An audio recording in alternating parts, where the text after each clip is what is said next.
Selepas melihat kepada perancangan pemain-pemain keluar masuk, di bawah masuknya Faiz Subri. Ini lebih pada mungkin saya punya perspektif.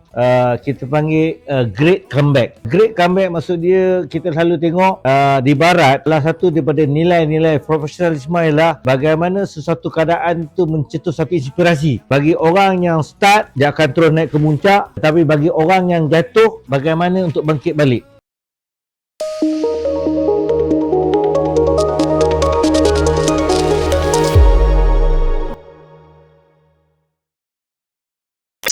Okey, terima kasih anda yang masih lagi terus bersama dengan Sembang Santai episod pertama untuk tahun 2023, walaupun agak serius sikit, tetapi ini adalah untuk kita mengetahui supaya peminat-peminat di luar sana dapat memahami bagaimana struktur untuk, bukan mudah untuk kita mengendalikan sebuah pasukan yang mempunyai belanja jutaan ringgit sebenarnya.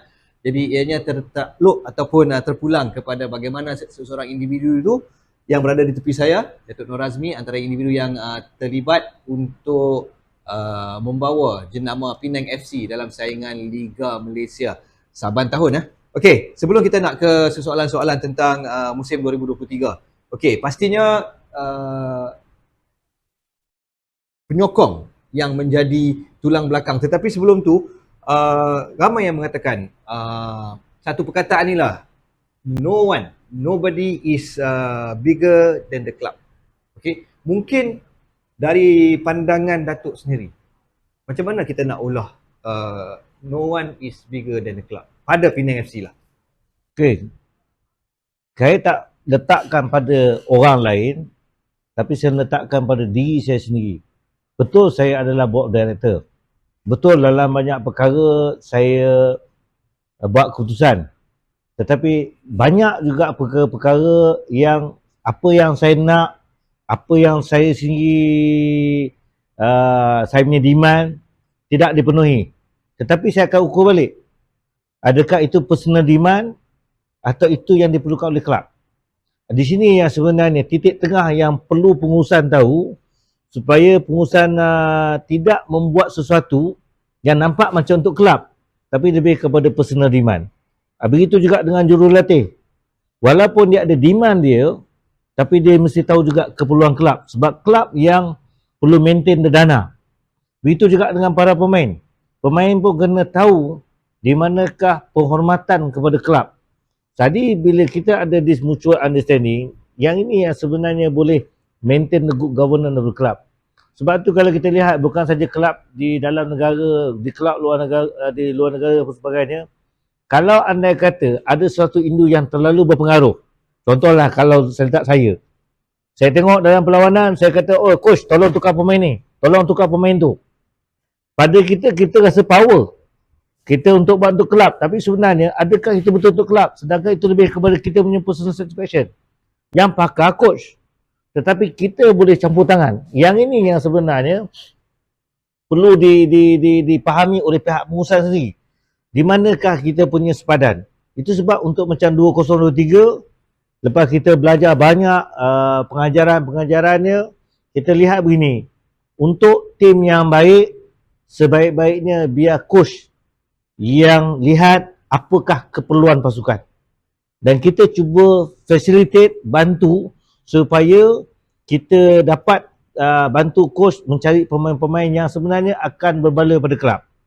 Tetapi kalau saya sendiri ataupun contoh chairman, oh saya nak player macam ni, saya nak player macam ni, sedangkan dia tidak dapat memenuhi demand kelab, yang ni yang akan jadi rosak. That's why kadang-kadang, sorry to say lah, banyak saya dapati ketegangan berlaku antara coaches dengan pengurusan, kadang-kadang coaches dengan pemain, kadang-kadang pemain dengan pengurusan, kadang-kadang dengan ejen, sebab you tidak tahu di manakah keutamaan.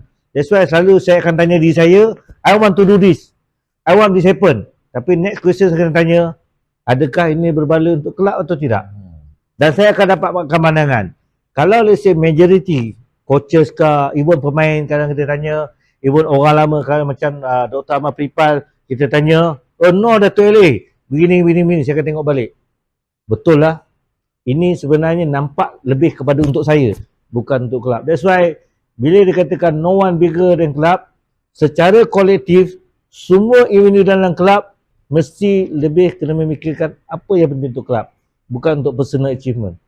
Itu je, insyaAllah bila kita maintain this one, bagi saya lah yang sebenarnya dah tercapai pun benda ni semasa Penang FA berjaya membawa pasukan menjuarai Liga Premier. Dan saya tengok model itu yang dibuat oleh Datuk Dr. Amar sebenarnya adalah model yang paling terbaik. Sebab dia selalu pesan saya, result is everything. So bila result is everything, maksud dia kelab memerlukan good result. Sekarang macam mana pengisian yang kita perlu buat supaya kita boleh achieve that result yang akhirnya beri faedah pada kelab. So this are the thing yang saya perlu belajar lah sebenarnya. Orang tak pandai kan. Sebenarnya kalau kita lihat dan kita dengar penjelasan Datuk Nur Razmi tentang menstrukturkan dan juga mencari jalan penyelesaian terhadap pembentukan sesuatu pasukannya, pastinya tak tidur malam tu. Ya, betul.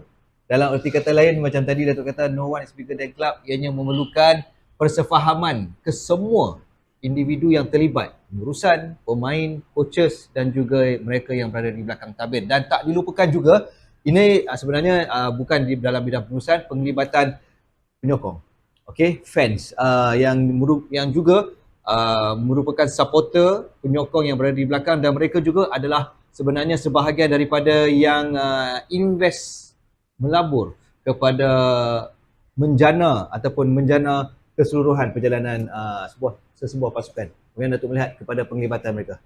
Okey, yang ni yang saya tak ingat sebenarnya. Saya mungkin saya terbaca di mana-mana lah.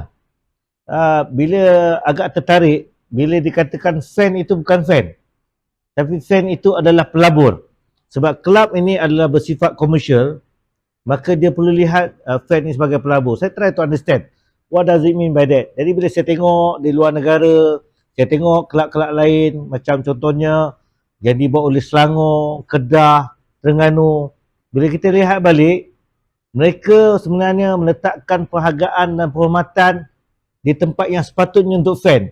Sebab bila kata pelabur, dia punya ROI satu je, return of investment.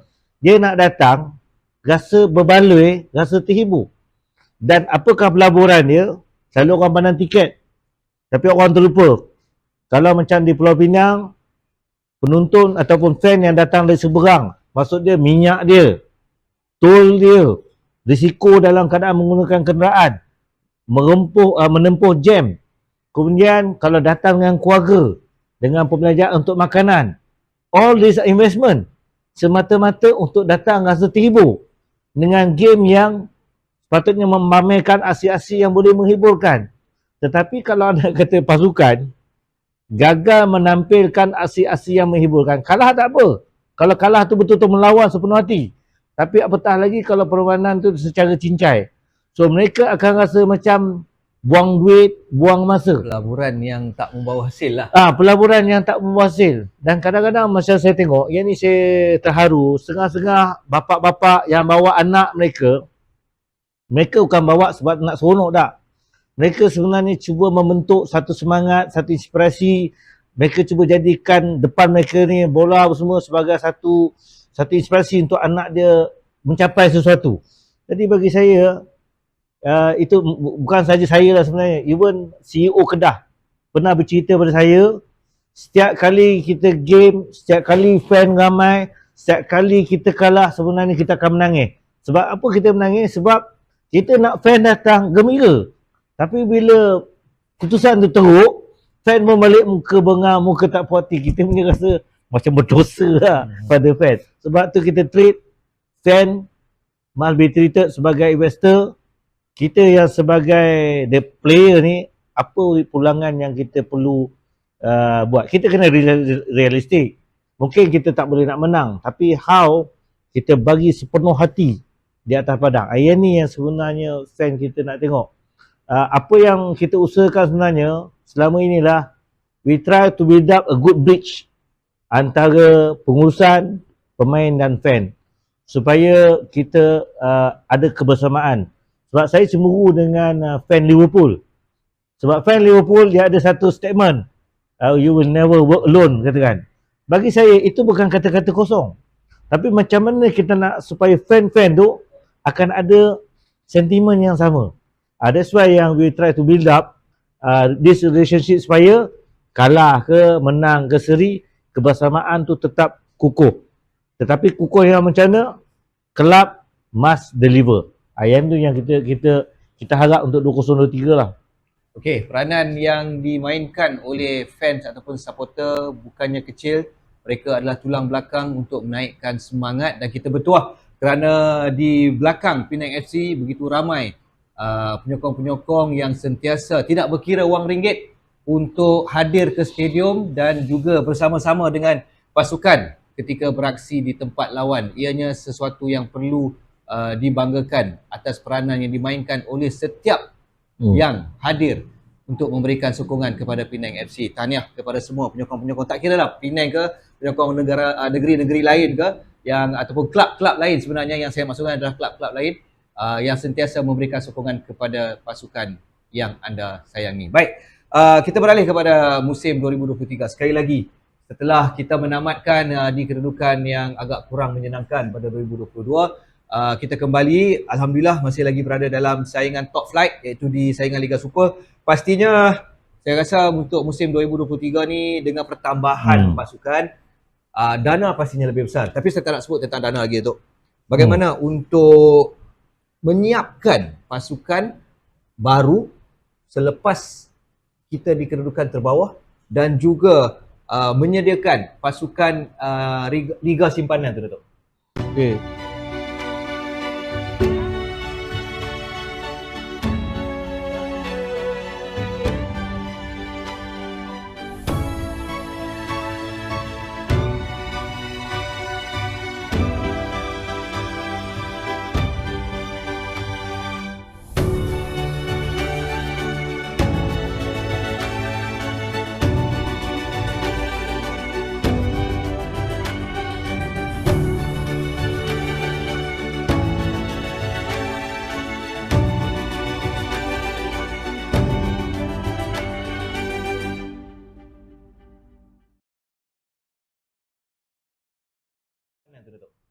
Okay. Selepas kita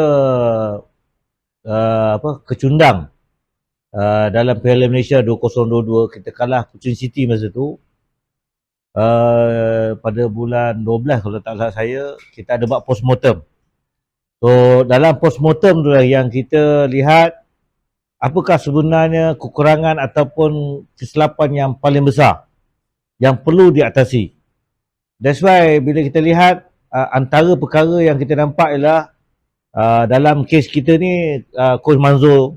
Jadi kita lihat Coach Manzur sebagai coach yang akan mengambil alih sementara, sama ada kita akan lantik head coach baru ataupun sekiranya beliau boleh beri peluang. Tetapi tim yang kita bentuk tu bukan saja tim yang untuk 2023, tapi mestilah kata orang tu mempunyai daya saing yang kuat untuk 2024, 2025. Untuk membentuk tim tu, Coach Manzur dan juga pengurusan pasukan yang diketuai oleh Mr. Ong, dan kemudian di bawah seliaan dan advice Dato' Dr. Amar, untuk lihat pemain-pemain yang memang boleh membentuk DNA Penang FC di bawah di bawah kemudi Coach Manzur. That's why Coach Manzur, kita lihat for the first 11 ada tak pemain yang perlukan based on pemain sedia ada dengan pemain baru. Dan first 16, first 16 ni kita ambil 5 reserve yang akan bertukar ganti. Kemudian first 20, because normally kita akan list 20. So dalam 20 pula kita kena ada 6 import yang paling stabil. Dan juga kita ada extra import 3 orang yang mana at any time boleh bertukar. Sebab di sini apa yang kami belajar daripada selection team, selection committee, daripada coaches, kita kena rancang tiga keadaan. Keadaan yang pertama, Liga Super. Kita ada 14 tim. Maknanya 14 tim, kalau 13 perlawanan kali 2, 26 perlawanan. Yang kedua, kita ada Piala FA. Tapi masa tu kita tak tahu lagi kita akan lawan Kedah. Kan? Kalau lawan Kedah, saya rasa mungkin lagi patut ni lagi banyak belanja lah untuk cari tim yang ada. Tapi Alhamdulillah, player yang ada ni yang dipilih oleh selection berkemampuan lah. Kita nampak berkemampuan. Dan kita juga kena pastikan player-player ni berdaya tahan sampai Piala Malaysia yang dijangka akan berakhir pada bulan 12. That's why yang saya nampak apa yang dibuat oleh pasukan, hasil gabungan daripada Coach Manzur dengan Coach Akmal, pastikan tim Liga Super yang berdaya tahan, dan Liga Simpanan ni at any time player-player dia boleh accommodate keperluan pasukan untuk kita bertahan saing sampai hujung tahun. That's why bila kita tengok susunan player semua, kita harap memanglah kalau segi dana tu cuma agak mengejutkan juga, sebab di segi dana tu bukanlah terlalu besar. Sebenarnya banyak orang kata Pening FC berbelanja mewah dengan Sinar Import. Sebenarnya tak. Kita masih dalam lingkungan affordable punya budget, dan kita agak bertuah. Yang ni kepakaran orang-orang lama lah dalam mencari pemain yang berkualiti, ada daya saing dalam keadaan bajet tu boleh ikut kita punya keperluan. So, dan menyebabkan oleh kerana tahun 2022 tu tahun duka cita, maka itu sebabnya kita tercetusnya idea Piala Harapan. So, Piala Harapan ni sebenarnya begini, sebab kita rasa boleh kata satu Pulau Pinang bersedih lah. So bila bersedih, now dengan kepercayaan yang kita berikan kepada selection committee untuk bentuk tim, so macam mana kita nak test this new hope? Adakah kita boleh bentuk pasukan yang diperlukan atau tidak? Dan kita rasa bersyukur kerana Selangor, Kedah dan juga Gelang mahu bersama kita menjayakan Piala Harapan. Dan that's the best, kita panggil gelanggang, yang mana turut diraikan oleh Kedah dan Selangor. Mereka dapat menguji. Dan kita, bukan soal kita juara Piala Harapan tidak, tapi bila kita lihat balik, kita nampak harapan kita tu adalah cerah untuk kita kata saing sama gagah lah. Menang tu wallahualam, tapi kita boleh saing sama gagah dengan player yang kita harap, yang kita ada. Cuma kita harap beginilah, player-player kita di satu keadaan yang selalu saya simpati lah, mereka akan bersungguh-sungguh main, tetapi dalam bersungguh-sungguh mereka juga akan mengalami kecederaan. Yang ni yang kadang-kadang kita nak tengok berapa cepat mereka boleh recover. Sebab perjalanan tahun ni dengan jadual perlawanan terlalu panjang. Kita harap mereka semua dapat bertahan lah. Okay, itu sedikit tentang bagaimana pihak pengurusan mencari pemain-pemain dan juga untuk menyiapkan sesebuah pasukan dalam satu, kita menjangkakan saingan Liga Malaysia 2023 ni satu perjalanan yang cukup panjang sehingga bulan Disember nanti. Pastinya sesebuah pasukan itu memerlukan squad depth ataupun kekuatan pasukan daripada skuad utama maupun di skuad simpanan untuk mampu untuk beraksi lebih daripada 30 perlawanan bagi setiap pasukan. Okey, bila bercakap penambahan pasukan, saya melihat kepada Datuk banyak dan juga pasukan Datuk lah tentang board director lebih banyak memasarkan jenama Penang FC ni untuk mencari masuk penaja, membuat kolaborasi dengan pelbagai jenis, bukan setakat hilang ataupun merangkumi. Kalau kita lihat sendiri, ada yang daripada syarikat pelancongan dan juga produk-produk tempatan. Okey, itu antara takbir urus ataupun perancangan Datuk untuk menambah dana bagi kelab Penang FC ni tu. Dia sebenarnya masa tahun 2021 tu, semasa pembentangan peruntukan tu, salah satu perenggan yang memang menakutkan kami lah, iaitu Penang FC hendaklah berusaha mencari dana sendiri. Yang itu yang kami duk kecut perut, macam mana nak cari dana sendiri. Kami dah usahakan melalui tahun 2021, nampak masih belum berupaya, belum pandai lah. And then pada 2022 kita dah nampak jalan, tapi malangnya usaha tu jadi macam terbantut kerana prestasi pasukan. Tapi pada tahun 2023 ni bila kita lihat balik, kita selalu ni terlalu terhad kepada benda yang seolah-olahnya keliling stadium ni. Contoh, that's why bila kita lihat lebih kepada F&B, lebih pada merchandise. Tetapi bila kita belajar daripada kelab-kelab lain, even kita study marketing daripada kelab-kelab luar negeri, itu kita lihat kenapa Penang FC terhad kepada persekitaran bola sepak, sedangkan kita boleh pergi jauh. Dan bila kita boleh pergi jauh, kita pun tak perasan, kebanyakan player dia semua ada design-design rambut yang macam-macam.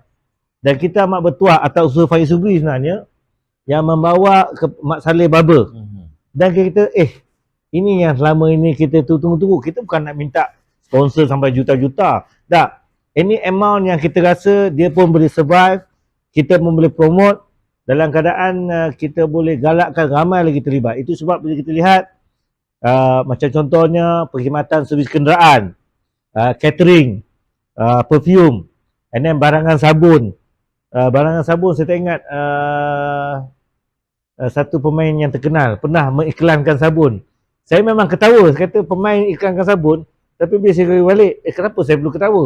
Inilah antara sebenarnya yang diharapkan oleh MFL. Dan macam contohnya aiskrim. Dan ada juga yang saya ambil contoh sekejap, saya tengok ni. Macam barangan farmasi, IT material, dan satu lagi yang belum lagi kita explore, yang kita duduk ni, furniture, perabot. Jadi maknanya bila kita ada airboard, dalam keadaan siaran langsung disiarkan di Astro, di RTM, bermakna orang yang akan menonton ni jumlah dia terlalu besar. So bila jumlah terlalu besar, bermakna luas ini engagement. So why not all this small company ambil peluang promote bisnes dia orang. So while they promote, there certain amount yang kita boleh agree untuk kita iklankan. So di sinilah pendanaan kita develop. Kalau contohlah kami pernah kira bodoh ni tak pandai matematik lah. Lawyer memang tak pandai matematik. Saya kata kalau satu company boleh bagi 10,000, you bayangkan kalau kita boleh cari 100 company untuk paparkan iklan macam-macam. Dan bayangkan kalau kita boleh cari 1,000 company dengan bermacam-macam produk. Sebab saya tak tahu orang lain lah. Cuma saya ada satu pendirian, ilmu Tuhan itu terlalu luas. Tidak mengatakan, oh ini dah ada, tak boleh buat lah. Sedangkan terlalu banyak. Jadi bila kita lihat macam travel and tour and travel, orang nampak bas, tapi orang tak terfikir pula, how about dengan umrah? So itu domestic, juga satu bentuk domestik. Bas macam tu kata-kata. Jadi besar. Jadi bila besar kata, maknanya dia punya ruang lingkup tu terlalu besar, jadi banyak sangat peluang yang kita boleh buka. Macam aiskrim. Ada orang kata macam tak percaya, saya kata no. Aiskrim contohnya Baskin Robbins, kalau saya lihat dalam TV tu, bisnes tahun dia boleh cecah bilion, tapi kita tak perlu dah sampai Baskin Robbins. Tetapi maksud dia, kita boleh bantu sale dia untuk meningkat naik di segi aiskrim. Dalam keadaan mungkin ada certain commission yang kita boleh profit sharing kita boleh dapat, yang mana itulah tujuan dia untuk kita mendana kita punya kelab. Okey, dalam erti kata lain, tadi Datuk dah mengatakan tidak memerlukan sesebuah prospek untuk bekerjasama ataupun penaja meletakkan nilai jutaan ringgit. Kesemuanya boleh diletakkan ataupun dibawa berbincang dengan pihak pengurusan kelab, sama ada ianya jumlah yang kecil ataupun jumlah yang sedikit besar, dan juga mungkin jumlah jutaan ringgit. Kesemuanya dialu-alukan Datuk untuk bekerjasama dengan Penang FC, macam tu? So dalam hal ni sebenarnya kalau kita lihat, sebenarnya kita dah buat 3 tahun dah. Cuma kadang-kadang sejauh mana orang lihat FB tu FB. So selalu orang ada stigma main Facebook. Sebenarnya Facebook bukan kita bermain dengan Facebook. Facebook adalah wadah information sebab dia menyediakan satu ledakan maklumat. So dalam ledakan maklumat, Facebook ke Instagram ke semua, kita dah tunjuk bermacam-macam cara produk itu diwar-warkan. Orang tak tahu jadi tahu. Contoh yang terbaru bila kita promokan untuk Mak Saleh Barber lah. Dan saya dengar cerita feedback tu amat menggalakkan. So this are the things sebenarnya yang kita buat melalui kita punya social media. So it's very transformative ni approach. Kita kena be very transformative, a new thinking.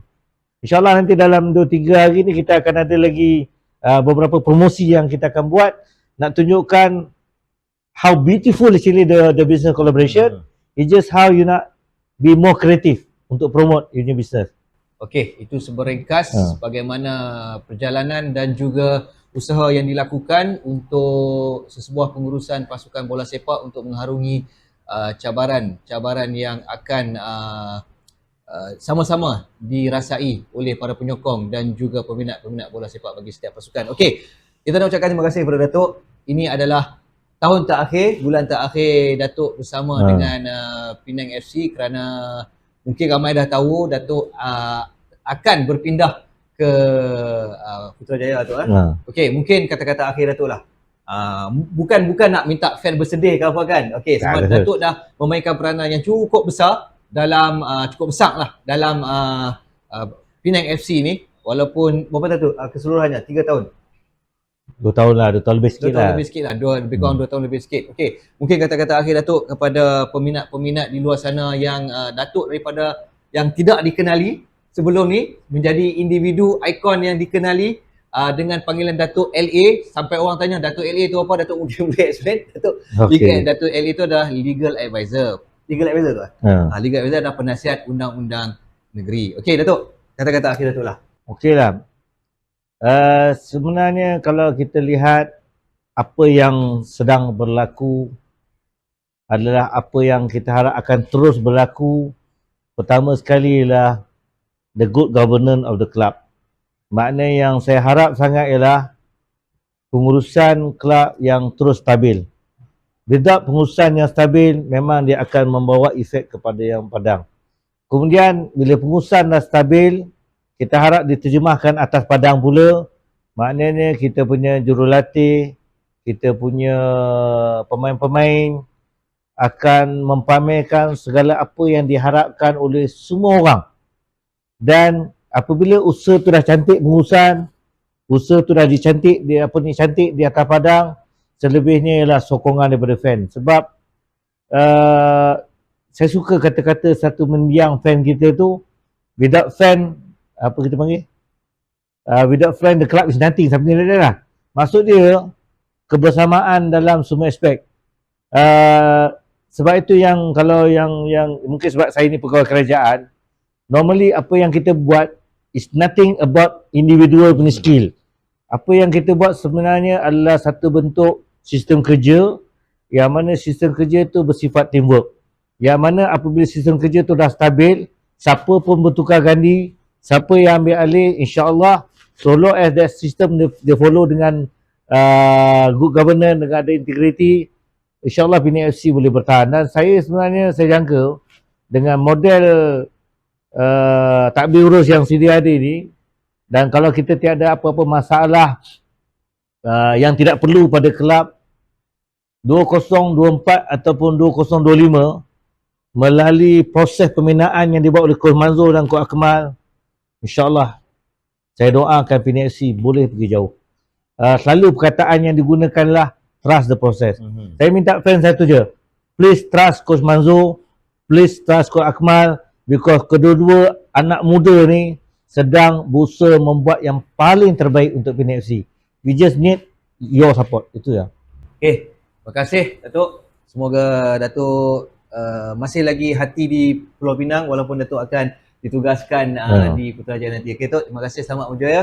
Okay, kepada anda, terima kasih kerana bersama dengan kami untuk Sembang Santai episod khas bersama dengan Ahli Lembaga Pengarah Penang FC, Datuk Nur Razmin Narawi, yang telah pun 2 tahun lebih bersama dengan kita untuk membawa jenama Penang FC ni kepada satu jenama yang lebih besar dalam persaingan bola sepak di negara kita. Okey, pastikan anda terus memberikan sokongan kepada perjalanan Penang FC seperti mana kata Datuk tadi, trust Coach Manzur dan juga Coach Akmal Rizal, kerana mereka berdua pastinya mempunyai ramuan untuk mengembalikan jenama Penang FC dalam atau mencabar pasukan-pasukan yang berada di dalam saingan Liga Malaysia pada tahun ini. Sehingga kita berjumpa lagi di episod yang akan datang. Sekian daripada saya Zaki Ahmad Suri dan juga rakan-rakan di Penang FC.